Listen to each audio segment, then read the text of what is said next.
Olá pessoal, tudo bom? Como é que vocês estão? Lembram que eu falei pra vocês que eu ia entrevistar o Igor, o rapaz que fez um comentário numa postagem quando eu fiz o logo do meu canal e postei no Facebook, no Instagram, e o Igor foi lá e ele fez um comentário e eu fiquei muito impressionado com o que ele falou, porque depois no meio da entrevista ele vai dizer exatamente qual foi o sentimento que ele teve e o sentimento que ele despertou em mim quando ele fez aquele comentário. Então nós vamos fazer um bate-papo descontraído com o Igor, ele vai contar um pouquinho da história dele e vocês vão conhecer um pouco mais essa pessoa incrível que é o Igor. Mas antes de começar a conversar com o Igor, eu gostaria de trazer para vocês aqui uma estatística. Segundo o IBGE, o último censo realizado em janeiro de 2019, o Brasil conta com hoje cerca de 6 milhões e 500 mil pessoas com algum tipo de deficiência visual.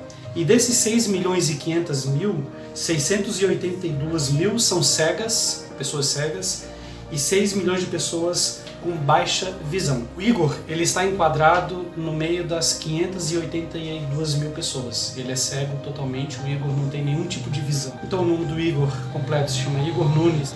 Ele tem 29 anos e ele é natural de Sapiranga, Rio Grande do Sul. Na verdade, a gente veio pra cá sem conhecer.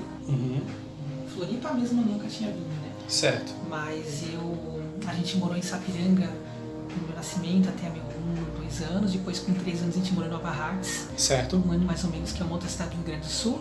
E depois, com meus 3 para 4 anos, até os meus 14 anos, ou seja, eu tive 10 anos morando em Caxias do Sul. Foi lá onde eu frequentei associações de cegos, né?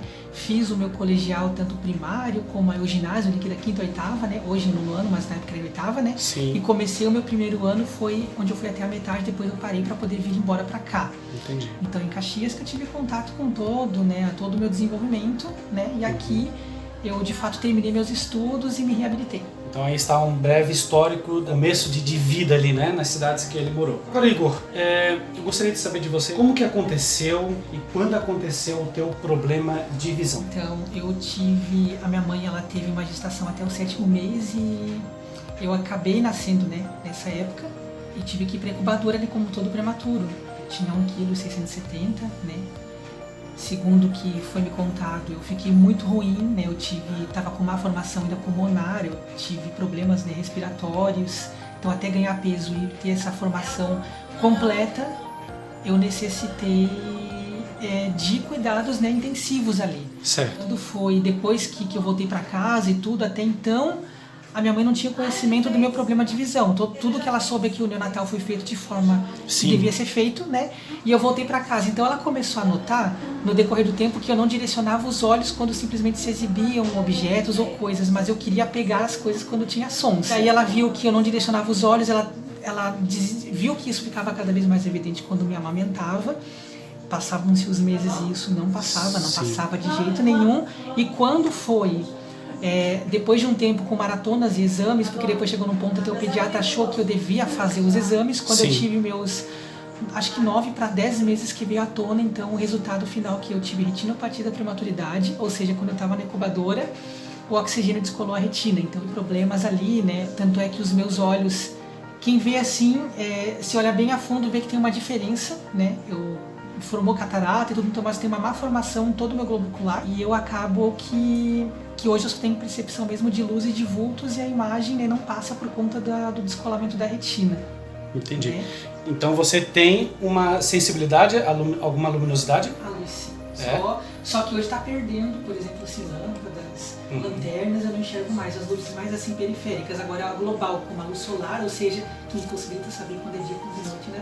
Agora, Igor, eu acho que é até uma curiosidade do pessoal que está assistindo o vídeo, e quais são as lembranças que você tem, que se deu conta, né, em algum momento da sua infância ou pré-adolescência, de que de fato o seu mundo era diferente do meu mundo ou do mundo das pessoas que estão assistindo esse vídeo.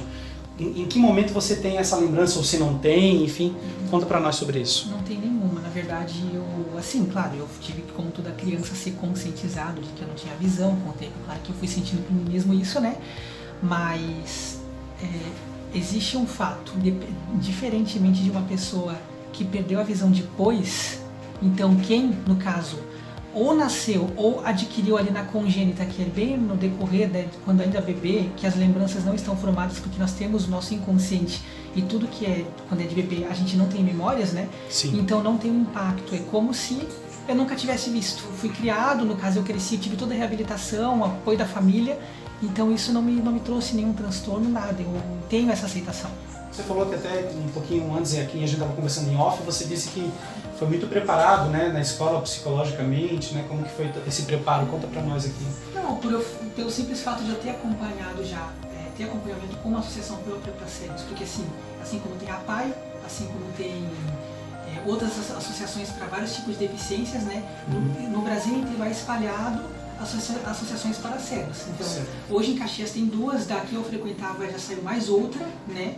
E aqui em Floripa nós temos a Associação Catarinense para a Integração do Cego, que é a SIC, e que hoje também atende desde a criança, né? Eu vou falar com a associação daqui, né?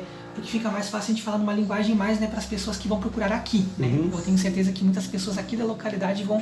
Então, como que funciona a SIC aqui? Existe o acompanhamento desde o pré-natal, ou seja, eu tive inclusive uma experiência porque eu tenho um casal que tem um amigo, um menininho, né, que hoje ele vai fazer 8 anos já, né, agora acho que por março, né, então ele, por exemplo, teve acompanhamento desde nascença. Para a família ali foi até mais, foi só mais difícil, né, porque, tipo, foi uma novidade para a família, mas foi até mais fácil, porque desde quando ele descobriu, porque o problema dele já era congênito, já era de nascença mesmo, então ele já foi para a associação desde pequeno, né, e eu também fui para a associação desde os meus 2, 3, 4 anos, então eu já tive aquele contato com outras pessoas cegas, né? Então a criança ela já vai ter atividades lúdicas, ela já vai ter atividades com psicólogos também. Na escola ela também vai ter acompanhamento, porque ela já vai aprender o braille, desde o começo já aprende o braille, foi o meu caso, ela já sou alfabetizado no braille.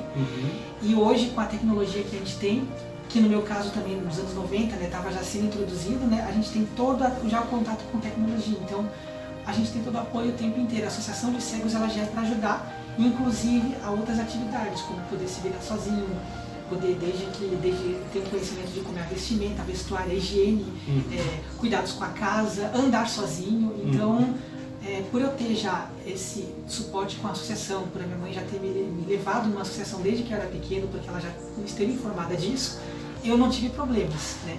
Portanto, eu ressalto aqui que existem muitos casos de pessoas, às vezes, a gente não pode julgar, né? Mas existe a superproteção da família, existe a falta de informação e que tem pessoas que realmente ou procuram uma associação de forma tardia ou não procuram, onde sim, essas pessoas cegas acabam tendo esses problemas, que graças a Deus não foi meu caso. Inclusive é uma pergunta que não está na pauta, mas eu achei interessante esse negócio da superproteção. Sim.